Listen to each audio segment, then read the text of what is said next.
Hello and welcome back to Even More News, the first and only news podcast. My name's Katy Stoll and I'm wearing a hat. That is so true, Katy. Thank you so much for that little factoid about yourself and for that wonderful introduction to the show. Not to me, who is Cody, though. Hi, I'm Cody. He is Cody, though. Hi. Not wearing a hat, Johnston. Not today. Jonathan is also here. Hi.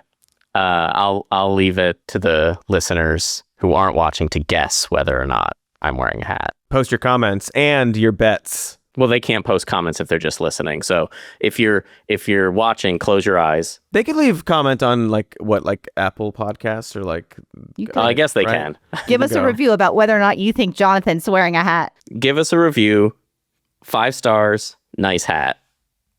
End of review. But also include the amount of money that you're betting on whether or not Jonathan's wearing a hat. Well, what's with that? What's our top topic today, Jonathan? Former President Joe Biden has aggressive metastatic prostate cancer. Apparently, he just got diagnosed with this the other day. Apparently, this is very serious, aggressive cancer. It's in his bones. That's rough. It's very painful. There have been some suggestions, probably not credible, but suggestions that, he must have been diagnosed with this years ago if it's now in his bones, and they kept this hidden from the American people. You'll find plenty of doctors who say that this is quite common, that people will feel fine, then they'll start having some urinary problems, and they will be diagnosed with this very aggressive cancer later than thought. So this story does not necessarily,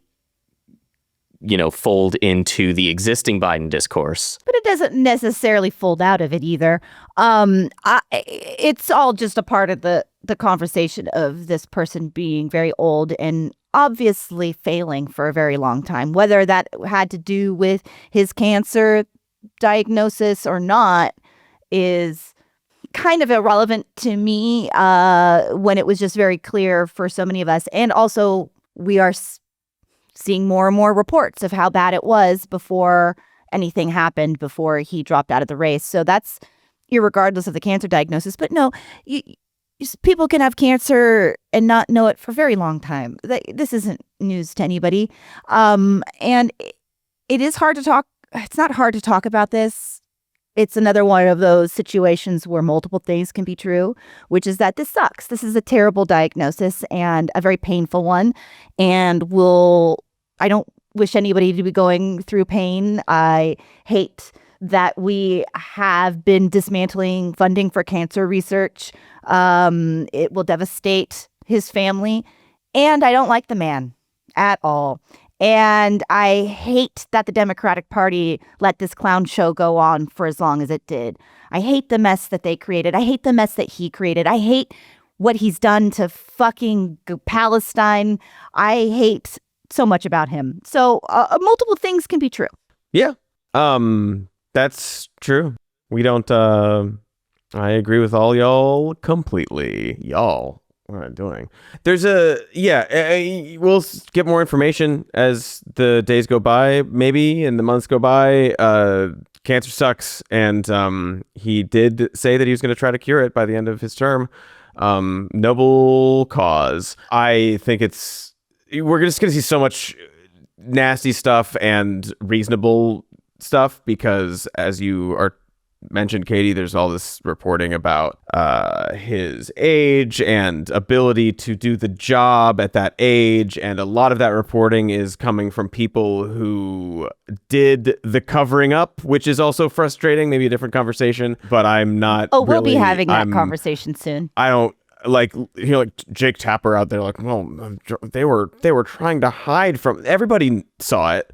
We all knew what was going on. It's very, very obvious. In 2019, during one of the debates, it was even pointed out, like, you just forgot what you were saying, Joe. Like, it's whatever. There's that, and then there's this, and it's just hard to talk about without sort of thinking like, okay, but they've just been hiding everything. Yeah. And like trying to protect it. But also at the same time, it's like, well, yeah, if you were like, I don't expect this isn't a this is presented as like, oh, the Dems are such, oh my God, the Dems are doing this, and like this is why you should leave the Democratic Party.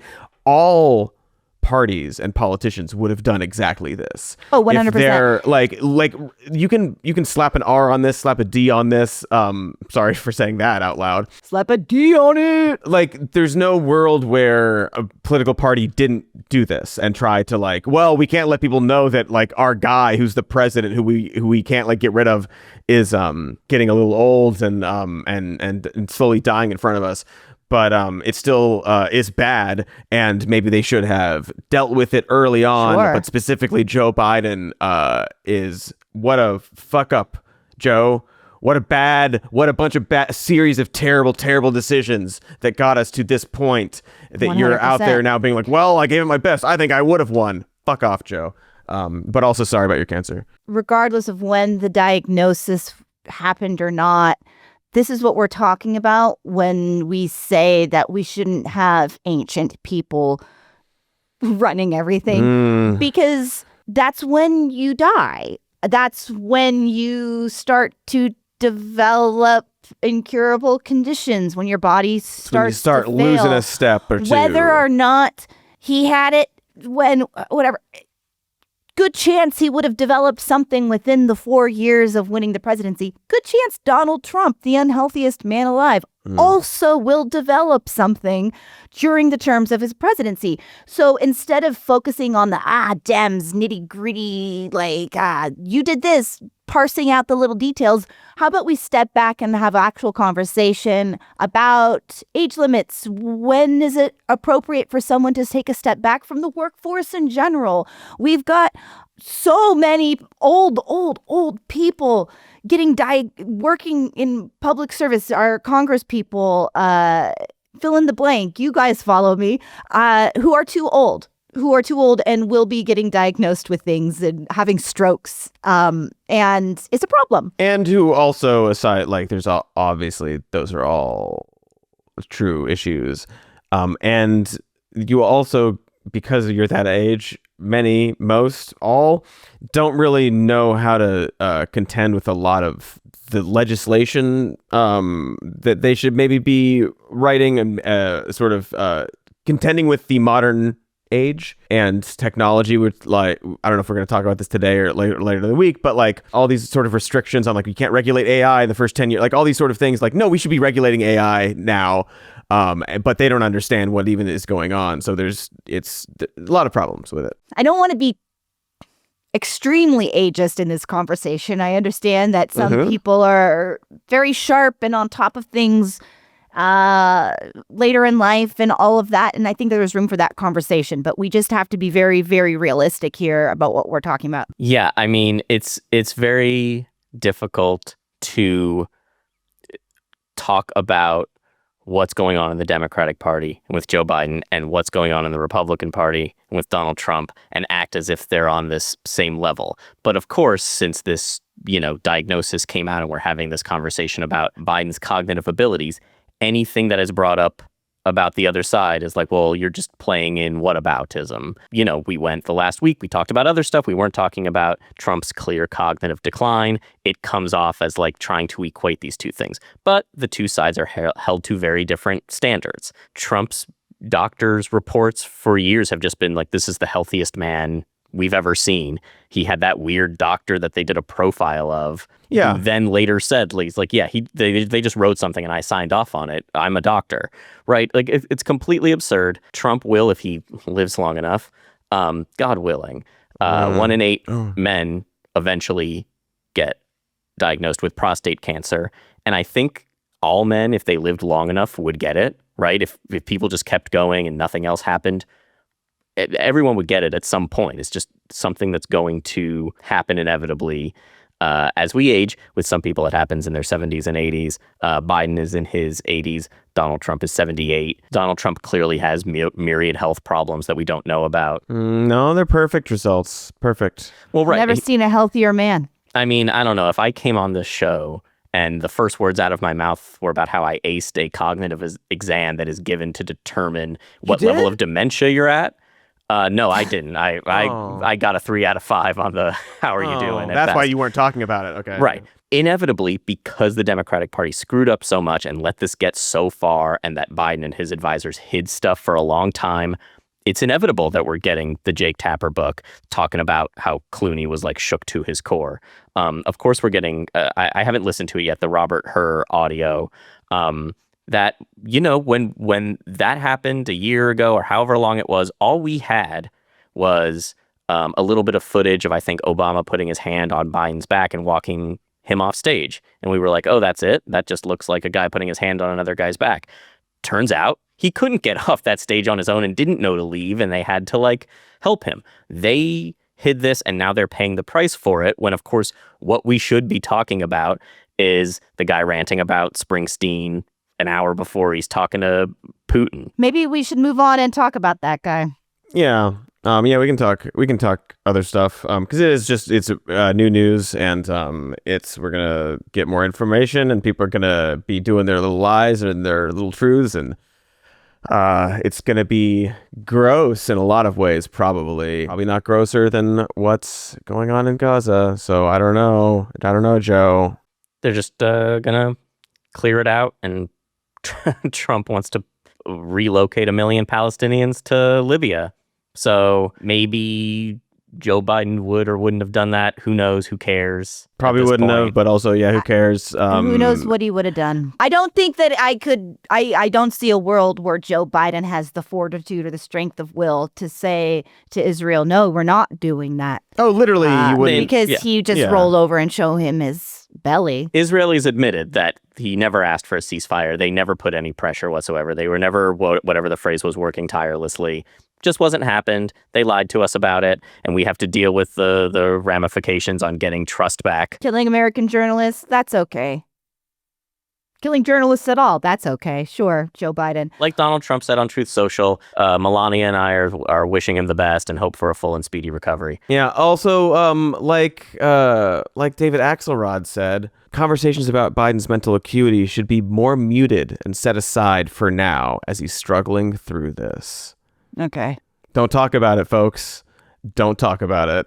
All right. So the FBI Director, Kash Patel, FBI Deputy Director, Dan Bongino, I forget. We talked about him a month ago. I forgot how it's pronounced. They gave an interview to Fox News, and they were asked about Epstein. What really happened with Epstein? It's very clear that Kash Patel and Dan B thought... Danny B.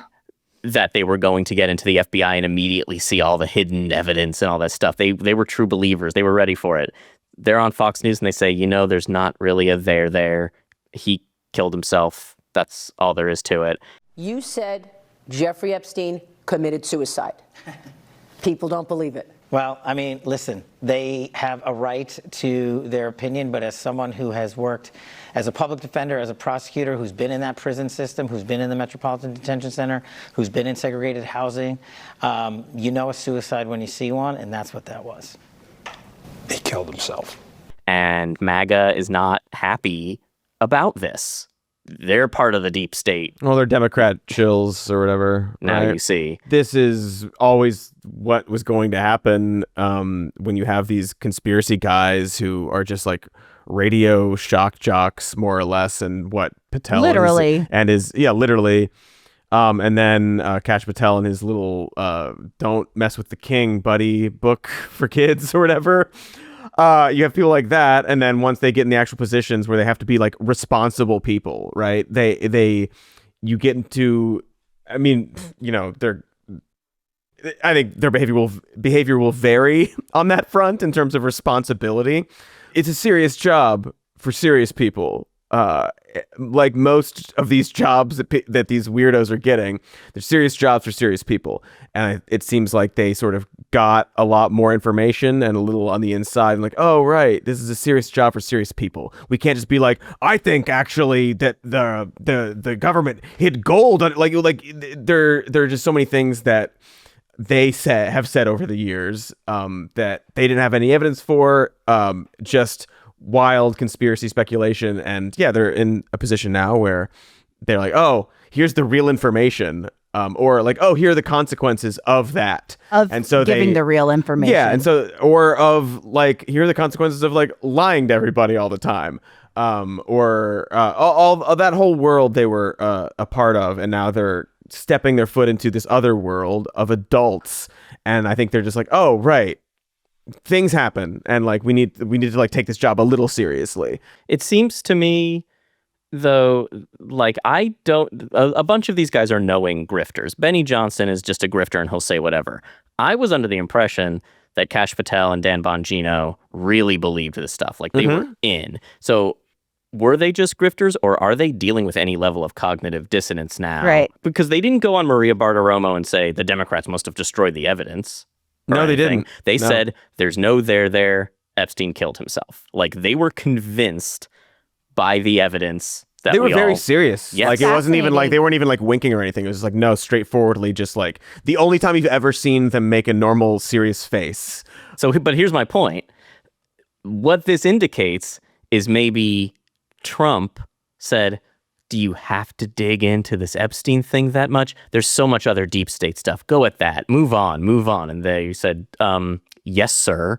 Maybe we'll listen to you and not dig up Epstein stuff anymore. Kind of give that vibe to me. I don't know. It's interesting. Not that they would have any sort of self-reflection, but you would think there would be some sort of a, look, I believed all this. I was deep into it. I was wrong. Instead of like, no, guys, don't look over here. It's fine. I checked it out. There's no like acknowledgement of the torch that they've been carrying for years. There's no. Well, that's not in the cards. They can't do that. They're never going to be able to say that. But it just feels like such an abrupt turn that it, makes me more suspicious. They're going to release those Epstein files any day now. So they already did, right? They gave but they're doing it again. To Chaya Ray chick walking out. Yeah, she got the binder. They're doing another round though. Okay. They keep mentioning how they're going to do another round. They found another one by Trump's bathroom. That is a good point though. That is a potential explanation. I'm just speculating. That is also speculation, obviously. But like, now that you've said it, like, I guess I was giving them too much credit, for like, but of course they're not like serious people. What are you talking about? Look at him. Look at any picture of Kash Patel and his face that he makes. There it is. I can't open my eyes. So there are a lot of possibilities there, but it is funny how it is just I like Trump 2.0 in so many ways. It's a fell for it again award factory, just cranked up to 12. It's quite a show. Yeah, they're like the inverse of that Succession line. I love you, but you're not. But it's I hate you, and you are not serious people. And you're not serious people. From us to them. Hate you and I don't know. I just hear clown music so often in my head these days. Like reading these stories here, I hear. It is true what I'm saying. I hear it a lot. I'm losing my mind. No. Are you okay, Katie? Is everything okay? You're doing a bit of a Kash Patel face right now, Katie. Yeah. Sure. Are you okay? No. Should we talk about how much Trump's birthday parade is going to cost? Yeah, I do want to talk about that. Yeah. It's up to... So dumb.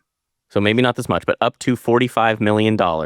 It's for the 250th anniversary of the Army, but it's also going to happen on his 79th birthday on June 14th, which I think is also Flag Day. So a lot going on there. Donald Trump was born on Flag Day. This is so absurd, especially when we're talking about slashing budgets for programs literally killing people all over the world in the name of saving money. It's a fraud, but we're going to spend this astronomical amount on a fucking parade. No, it's a lot of money. His one from a few years ago was going to cost even more. So they got rid of some of the waste, fraud, and abuse in that previous parade. Finally, we doged Trump's birthday military parade. To have this one, according to the Washington Post, the parade will involve dozens of warplanes. This is a quote from them. Dozens of warplanes, hundreds of Army vehicles, and thousands of soldiers from across the country sleeping in downtown government office buildings, an Army spokesperson said Thursday. So look, we're contributing to the economy. We're sending money around. Going to, I assume, those soldiers and those hotels and the government buildings and the military contractors. Okay, wait, being We asked to gotta- fund their own transportation. Oh, We so got, no. we got a hotel guy. Don't worry about it. We also got a car guy there too. So don't worry about it. They're going to Just be go pick sleeping in them the up in empty all the- cyber trucks. Yeah, exactly. As far as the eyes can, you know what we could do? We've got all these cyber trucks sitting on lots that can't be sold. They're metal. You could easily put solar panels on them and then just turn God. these Tesla lots into solar panel fields. Wait, Yeah, fields. this solar might panels, really, we could solve the housing mobile crisis solar with panel. all of the. We don't want them on the road. Never mind. Oh, right. So people live in the cyber trucks and they're solar powered. And so we're solving a bunch of things that, as we know, Elon Musk cares about: housing, climate change. Yeah. We can dump I some of think the it's dirt from brilliant. those hollowed I think out tunnels in there. it's cruel to make people live in a Cybertruck specifically, or It's drive or honestly- be near one. or be near one, or Much- look at one, See or them think on the about much street. less them. spacious than you would imagine for that hulking piece of metal. Yeah, it's very stupid. Maybe they can use the metal to cover the streets of DC to protect, because they have to do that to protect from the tanks. Because if you have tanks going through the road, you can't do that. They're going to destroy God, the road. Imagine the Right. So potholes they after this do have to stupid lay thing. down metal to protect the streets for this parade. The streets get ripped up like in Goldfinger when he drives the tank through the streets of Minsk. Minsk I don't sounds know. right. We can ask Dave. I'm sure he knows. Cool, very fun, something for us all to look forward to. Yeah, it's very silly because also it's one of those things like he can't even do like a fascist parade, right? Like it's about him. It's not even like we're gonna do like this big like military parade about like our might and we're gonna do like all the. It's just like, no, I want a birthday party and I'll tie it to the military because that's easy to sell to the stupid American people. But I don't know, something about it's like it's your birthday, man. It's so weird. What a gross thing they're planning on Say doing. it's your birthday. We're gonna have a big parade. I'm sorry.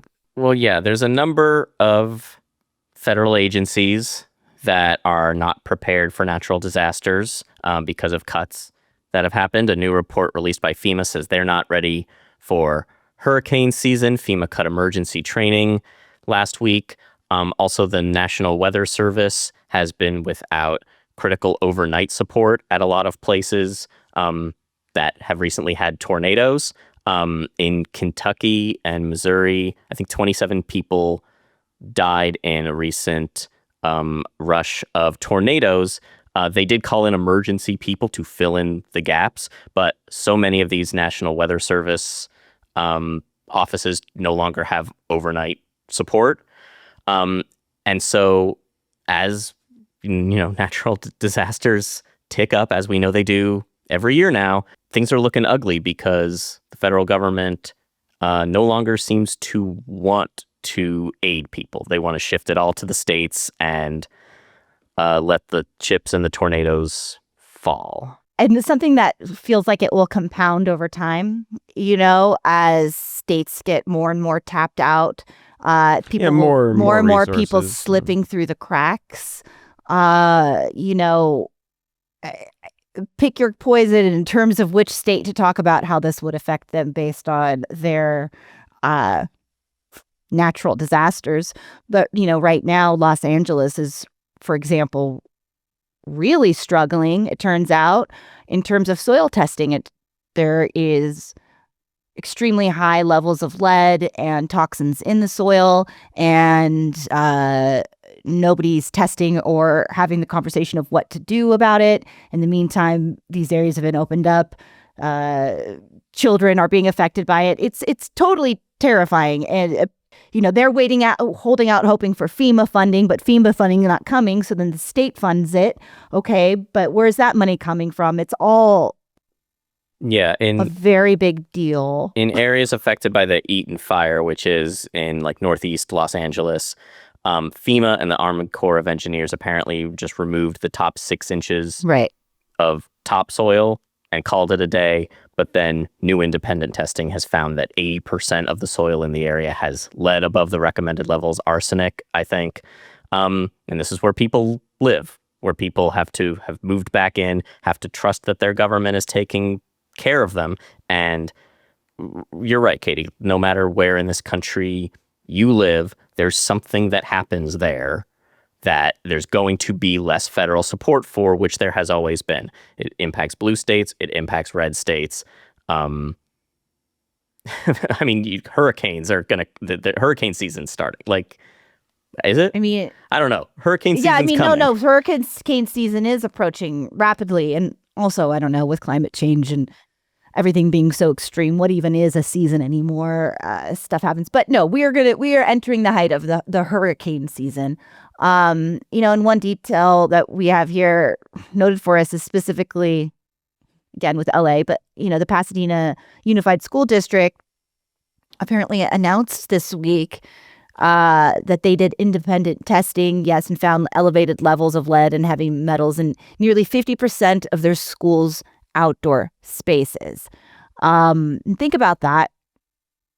These children are back at schools, and it's this contamination. Exposure to this is bad for all of us, full stop, but especially children. It terrifies me to think about what diseases and developmental problems we will be seeing 5-10 years from now, when you've put some distance between the events and the almost inevitable health outcomes.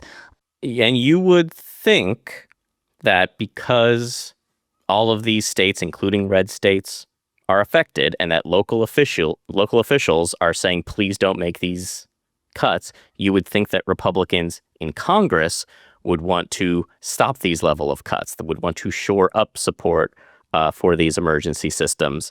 But they're afraid of Trump, so they're not doing that.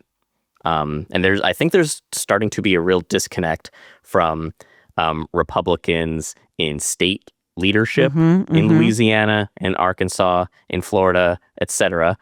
Not that I'm going to stick up for Ron DeSantis here, but like there's this real disconnect of like, hey, you're taking away our ability to do the basic building blocks of government in our society. And Republicans in Congress are like, well, we can't have him coming after us.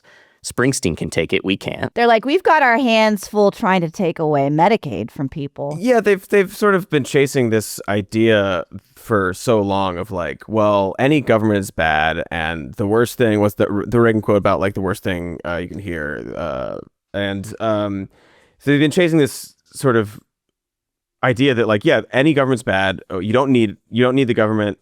It's all a waste. It's all fraud. It's all abuse, and so on and so forth. And now they're getting to the point. It's like, well, there are some things that are necessary. I would argue that more things are necessary, but there are some things that are just like baseline. Like, no, this is just like what the government should be doing, Republican or Democrat or whoever. And they're hitting this point where it's like, well, okay, but the president says we're doing this, and the other president is saying we got to get rid of the waste, abuse, and fraud, and everything the government is bad. So what happens when people who voted for you are struggling or suffering or live in any area of the United States that needs something like this? And the one point I want to quickly make is that states do have significant budget constraints that the federal government doesn't. I mean, I know that they do, but they don't really, because they print money. And if they need money for emergencies, they can print it. And there are bonds and such, but I don't think the state of Louisiana can print money and get people, get the cavalry there to help with a disaster the way the federal government can. So Trump's whole thing of like, why can't the states just handle it? They've got things. Like, yeah, they've got things, but they don't have the National Guard and the Army Corps of Engineers and the infrastructure. Their economy isn't like Louisiana bucks. Like they're like, that's not like every state. Yeah, it's just, the whole thing's pretty bad. And John, like you're saying, I think some people are realizing like, oh, so we can't do anything that we're supposed to do, that we need to do. We're getting rid of not just like the services and things you need to do after an emergency, but also all the services and the data that you collect and that you provide for people before the disaster happens. All the weather service stuff, everything that they're removing just makes it harder for everybody to do their job. And that seems like a bad idea. I agree with you But completely. We got that cool parade this summer. Like, yeah, we do. So That's not I going to think cause any that problems. Do you think it's going to cause like a lot of problems? Actually, Maybe they that- can be deployed right like- from the parade to wherever a disaster has just struck. Okay, guys, I think that does it for us this week. Real quick, before we go, I want to shout out the hat that I'm wearing. It says Public Lands in Public Hands. And it was made by my friend Katy. She's got a little Etsy shop, and proceeds are being donated to support Outdoor Alliance to help protect our parks. And anyway, I think it's a cute hat. I like the cause. If you want to buy one for yourself, her little handle is Mountains Calling 13, so you can check it out. Okay, guys, that's it for us. We will be back later this week. A couple times. So A couple look forward to times, that. yeah. Too many times? It's just enough times. Just enough times. Okay. We love you very much. Just enough news. Much.